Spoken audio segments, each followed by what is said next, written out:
Hello, അപ്പോൾ നമുക്ക് ഇന്നൊരു കൂണ് കിട്ടിയിട്ടുണ്ട്. അപ്പോൾ ആ കൂണ് നമ്മൾ തോരൻ വെക്കാൻ വേണ്ടിയിട്ട് പോവുകയാണ്. അപ്പോൾ ഈ ഒരു കൂണാണ് നമുക്കിന്ന് കിട്ടിയിട്ടുള്ളത് കേട്ടോ.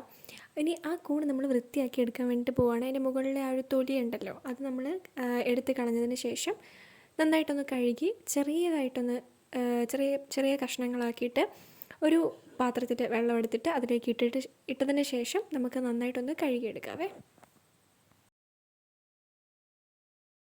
ഇനി നമ്മളൊരു 3-4 സവാള എടുക്കണം. അതിനുശേഷം അത് നമുക്ക് ചെറിയതായിട്ടൊന്ന് അരിഞ്ഞ് ഈ കൂണിലേക്ക് കഴുകി എടുത്ത് വെച്ചിരിക്കുന്ന ഈ കൂണിലേക്ക് ചെറിയതായിട്ടൊന്ന് അരിഞ്ഞ് ഇട്ട് കൊടുക്കാവേ. അരിഞ്ഞു വെച്ചിരിക്കുന്ന ഈ സവാളയുടെ മുകളിലേക്ക് നമുക്കിനി പച്ചമുളക് ഒരു 3 പച്ചമുളകാണ് എടുത്തിട്ടുള്ളത്. അതൊന്ന് ചെറുതായിട്ട് അരിഞ്ഞ് ഇട്ട് കൊടുക്കാം.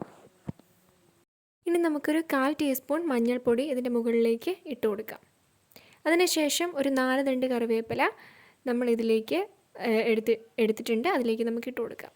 ഇനി നമ്മൾ തേങ്ങ തിരികെ വെച്ചിട്ടുണ്ട്. ഇനി അത് ഇതിൻ്റെ മുകളിലേക്ക് ഇട്ട് കൊടുക്കാം. എന്നിട്ട് നമുക്കിതെല്ലാം കൂടെ നന്നായിട്ടൊന്ന് മിക്സ് ചെയ്തെടുക്കാം. ഇതെല്ലാം കൂടെ നന്നായിട്ട് ഇളക്കി യോജിപ്പിച്ച് കൈകൊണ്ട് തന്നെ ഇളക്കി യോജിപ്പിച്ചെടുക്കാം. ഇനി നമുക്കിതൊന്ന് കുറച്ച് വെള്ളവും കൂടെ ചേർത്തിട്ട് അടപ്പയിലേക്ക് മാറ്റി വയ്ക്കാം.